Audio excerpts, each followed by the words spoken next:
मोहन ऊँट का बहुत बड़ा व्यापारी है। उसके पास 7 ऊँट थे।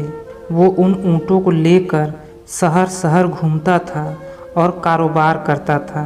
एक दिन कारोबार के लिए वो कहीं गया था, पर वापस घर लौटने के समय बहुत देर हो गई और रात बढ़ गई थी। उसने सोचा कि मैं यहाँ किसी धर्मशाला में रुक जाता हूँ। वो धर्मशाला ढूंढने लगा और उसे वहाँ पर एक धर्मशाला भी मिल गई। उसने सोचा कि मैं बाहर ऊँट बांधकर आराम से सो जाता हूँ। वो धर्मशाला के बाहर अपने ऊँट बांधने लगा। 6 ऊँटों को उसने बांध दिया, लेकिन जब वो 7वां ऊँट बांधने गया तब उसने देखा कि रस्सी अब खत्म हो गई है।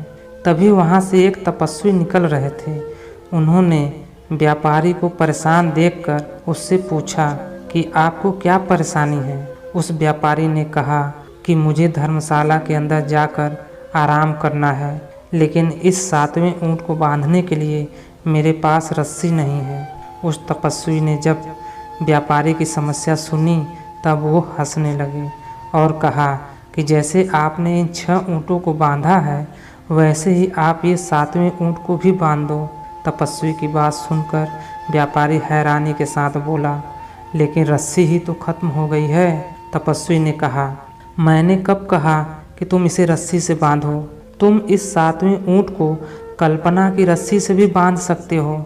व्यापारी ने उस तपस्वी की बात मान ली और उस 7वें ऊँट के गले में काल्पनिक रस्सी का फंदा डालने जैसा नाटक किया और उसका दूसरा सिरा पेड़ से बांध दिया।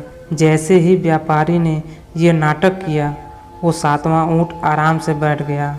व्यापारी अब धर्मशाला के अंदर चला गया और उसने पूरी रात आराम से नींद ली। सुबह उठकर जब उसने सारे ऊँटों को खोला तब वो 6 ऊँट खड़े हो गए और चलने के लिए तैयार भी हो गए, लेकिन ये 7वां ऊँट नहीं उठा। व्यापारी को देर हो रही थी, इसलिए उसको इस 7वें ऊँट पर बहुत गुस्सा आ रहा था। वो उसे मारने लगा, लेकिन फिर भी वो 7वां ऊँट उठने के लिए तैयार ही नहीं था।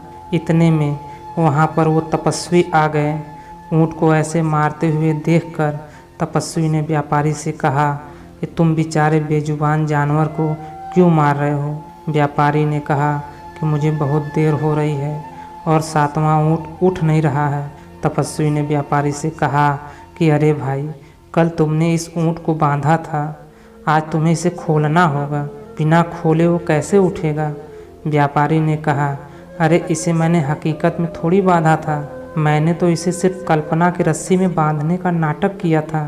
तपस्वी ने कहा, कल जैसे तुमने बांधने का नाटक किया था, वैसे ही आज तुम खोलने का नाटक करो। उस तपस्वी की बात सुनकर व्यापारी ने ऊँट को खोलने का नाटक किया। ऊँट तुरंत खड़ा हो गया। दोस्तों, आजकल लोग ऐसे ही परंपराओं की रस्सी में बंधे रहते हैं और सही गलत का अंतर भी भूल जाते हैं। आज की कहानी आपको कैसी लगी हमें कमेंट करके ज़रूर बताएं और ऐसे ही मज़ेदार कहानियाँ सुनने के लिए हमारे वीडियो को लाइक करें और चैनल को सब्सक्राइब करें तथा घंटी वाला बटन दबाकर ऑल पर सेट कर दें। धन्यवाद।